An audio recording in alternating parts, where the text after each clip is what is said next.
નમસ્કાર સજ્જનો, સ્વાગત છે આપનું અમારી યુટ્યુબ ચેનલ ક્રિએટિવ ગુજરાતી પર. તો સજ્જનો, સૌથી પહેલા તો આપ સૌને ગુજરાત ગૌરવ દિવસની ખૂબ ખૂબ શુભેચ્છા પાઠવું છું. આજે ગુજરાત અને મહારાષ્ટ્ર બંનેનો સ્થાપના દિવસ છે, કારણ કે આ બંને રાજ્ય ભેગા હતા જે બંને એકબીજાથી અલગ પડેલા છે આજના દિવસે. જો કે સ્ટોક માર્કેટ ક્લોઝ રહેવાનું કારણ મહારાષ્ટ્ર સ્થાપના દિવસ હોવાથી બતાવવામાં આવે છે, પરંતુ આ બંનેને સરખું જ લાગવું પડે છે. બંને એકબીજાથી સાથે જ અલગ પડેલા છે. આજની ચર્ચામાં આગળ વધતા પહેલા અહીં કંપની તથા ફંડામેન્ટલના વીતેલા ઇતિહાસની ચર્ચા માત્ર અભ્યાસના હેતુથી કરીએ છીએ, જેને ખરીદ વેચાણની ભલામણ નહીં સમજવા આપ સૌને એક વિનંતી કરું છું. આજની ચર્ચાની પહેલી કંપની છે બેલ રાઇઝ ઇન્ડસ્ટ્રીઝ લિમિટેડ. આ એક ઓટો પાર્ટ્સ બનાવતી કંપની છે, જે સીટનું સ્ટ્રક્ચર જે મેટલનું આવે છે તે, ત્યાર પછી પોલિમર કમ્પોનન્ટ, સસ્પેન્શન તથા મિરર સિસ્ટમ્સનું નિર્માણ કરતી કંપની છે. માર્ચ 2024 ક્વાર્ટરનું રિઝલ્ટ આવવાનું હજુ બાકી છે, પરંતુ ફંડામેન્ટલ જોઈએ તો જે સેલ્સ ડિસેમ્બર 24 ક્વાર્ટરમાં 2167 કરોડ હતું તે વધીને 2341 કરોડ થયું છે. નેટ પ્રોફિટ 101 કરોડથી વધી 122 કરોડ થયો છે. છેલ્લા 3 વર્ષનો કમ્પાઉન્ડિંગ પ્રોફિટ ગ્રોથ 11% છે, પરંતુ ટીટીએમ 80% છે. સેલ્સ ગ્રોથ CAGR 3 વર્ષનો 15% છે અને ટીટીએમ 22% છે. એટલે કે ટ્રેલિંગ 12 મંથના આંકડાનું પોઝિટિવ સૂચન છે, જે દર્શાવે છે કે કોઈ વાર માર્ચ 24 ક્વાર્ટરનું રિઝલ્ટ સારું આવી જાય ખરું. બેલેન્સ શીટ જોઈએ તો બોરોવિંગ 1418 કરોડ છે. સામે રિઝર્વ કંપની પાસે 4526 કરોડ છે. માર્કેટ કેપ 18930 કરોડની છે. પી રેશિયો 39 છે. ROCE 14.30% છે. ROE 16% છે. ફેસ વેલ્યુ 5 રૂપિયા છે. ડિવિડન્ડ યીલ્ડ 0.26% છે. શેર હોલ્ડિંગ પેટર્ન જોઈએ તો પ્રમોટરનું હોલ્ડિંગ 66.46% છે. FII 8.86% છે. DIIનું હોલ્ડિંગ 10.16% છે અને પબ્લિકનું હોલ્ડિંગ 14.51% છે. ફંડામેન્ટલ સારું છે આ કંપનીનું. આગળની કંપની છે સોના BLW પ્રિસિઝન ફોર્જિંગ્સ લિમિટેડ. વાહનના ડિફરન્શિયલ ગિયર, માઇક્રો તથા hybrid motor, BSG system, EV motors વગેરે એન્જિનિયરિંગ, ઓટોમોટિવ સિસ્ટમ્સ તથા કમ્પોનન્ટની ડિઝાઇન નિર્માણ કરે છે આ કંપની. સાથે સાથે એપ્લિકેશન સોફ્ટવેર સોલ્યુશન પણ વિકસિત કરે છે. માર્ચ 24 ક્વાર્ટરનું રિઝલ્ટ રજૂ કરી દીધું છે, જેને આપણે આંકડામાં સમજીએ તો જે સેલ્સ માર્ચ 2025 ક્વાર્ટરમાં 865 કરોડ હતું તે ત્યાંથી વધીને 1258 કરોડ થયું છે. નેટ પ્રોફિટ 166 કરોડથી વધી 187 કરોડ થયો છે. છેલ્લા 3 વર્ષનો કમ્પાઉન્ડિંગ પ્રોફિટ ગ્રોથ 20% છે. સેલ્સ ગ્રોથ CAGR 3 વર્ષનો 18% છે. બેલેન્સ શીટ જોઈએ તો બોરોવિંગ 442 કરોડ છે. સામે રિઝર્વ કંપની પાસે 5361 કરોડ છે. માર્કેટ કેપ 37762 કરોડની છે. સ્ટોક પ્રાઇસ 607 રૂપિયા છે. 52 વીક હાઈ 613 રૂપિયા બનેલો છે.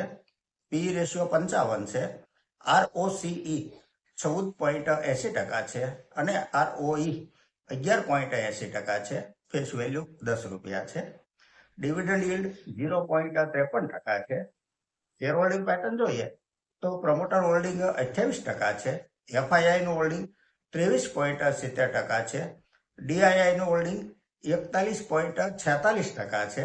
સૌથી વધારે હોલ્ડિંગ DII પાસે 41.46% છે અને પબ્લિકનું હોલ્ડિંગ 6.82% છે.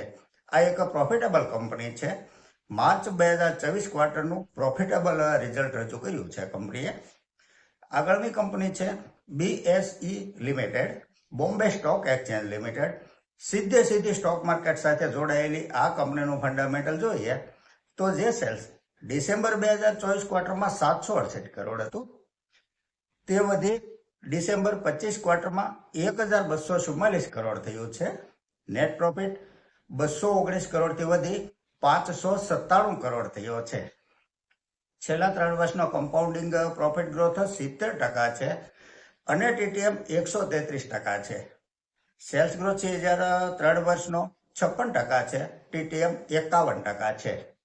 બેલેન્સ શીટ જોઈએ તો બોરોવિંગ 0 છે. આ એક સંપૂર્ણ કર્જ મુક્ત કંપની છે અને રિઝર્વ કંપની પાસે 5129 કરોડનું છે. માર્કેટ કેપ 1,48,277 કરોડની છે. સ્ટોક પ્રાઇસ 3,640 રૂપિયા છે. 52 વીક હાઈ 3,676 રૂપિયા, જે તાજેતરમાં જ બનેલો છે. પી રેશિયો 68 છે. ROCE 46.5% છે. ROE 36% છે. ફેસ વેલ્યુ 2 રૂપિયા છે. ડિવિડન્ડ yield 0.16% છે. શેર હોલ્ડિંગ પેટર્ન જોઈએ તો FII પાસે 19.42% હોલ્ડિંગ છે. DII પાસે 25.09% હોલ્ડિંગ છે અને પબ્લિકનું હોલ્ડિંગ 55.40% છે. આ કંપનીએ શેર હોલ્ડરોને વીતેલા 1 વર્ષનું 72% રિટર્ન આપ્યું છે. 3 વર્ષનો સ્ટોક પ્રાઇસ 6,175% છે અને 5 વર્ષનો સ્ટોક પ્રાઇસ 6,123% છે. આ એક જ સંપૂર્ણ કર્જ મુક્ત કંપનીનું રિઝલ્ટ આવતી તારીખ 7 મેના દિવસે આવવાનું છે. કોઈ અગ્રેસિવ રોકાણકારો રિઝલ્ટ પહેલા જ માલ ઉઠાવી રહ્યા છે, માટે તેવું લાગી રહ્યું છે કે એવું બની શકે કોઈની પાસે ઇનસાઇડ ન્યૂઝ હોય. આગળ એક સજ્જનનો સવાલ છે કે એલજી ઇલેક્ટ્રોનિક્સમાં નિવેશ કરાય તેવો સવાલ છે. ઓક્ટોબર 2025માં લિસ્ટેડ થયેલી આ કંપની લિસ્ટિંગ પછી પ્લસમાં આવી જ નથી. 1,08,128 કરોડની માર્કેટ કેપ વાળી આ કંપનીએ છેલ્લા 2 ક્વાર્ટરથી સેલ્સ પ્રોફિટમાં ઘટાડો બતાવ્યો છે.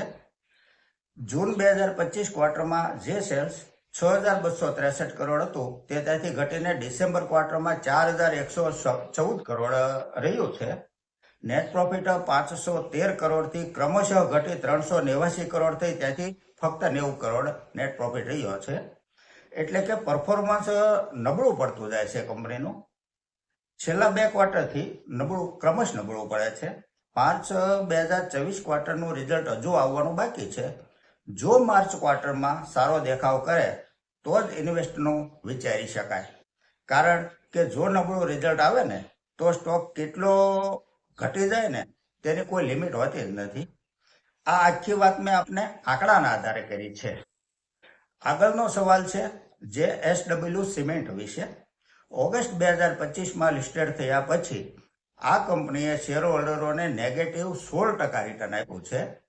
16,697 કરોડની માર્કેટ કેપ વાળી આ કંપની છે, જેની ROCE 4.5% છે અને ROE -4.81% છે. નુકસાનીમાં ચાલતી આ કંપની પ્રોફિટમાં ડિસેમ્બર 25માં ક્વાર્ટરમાં આવી ગઈ છે. 131 કરોડનો નેટ પ્રોફિટ પણ બતાવ્યો છે, પરંતુ ફંડામેન્ટલની દ્રષ્ટિએ હજુ આ કંપનીમાં ઉતાવળ કર્યા જેવું નથી, માટે હમણાં દૂર રહેવું સારું ગણાય. તો સજ્જનો, આ સાથે આજની આ ચર્ચા અહીં પૂરી કરીએ છીએ. જો આપને આજની આ ચર્ચા પસંદ આવી હોય તો લાઈક કરજો, શેર કરજો, મારી ચેનલને સબસ્ક્રાઈબ કરજો. નમસ્કાર.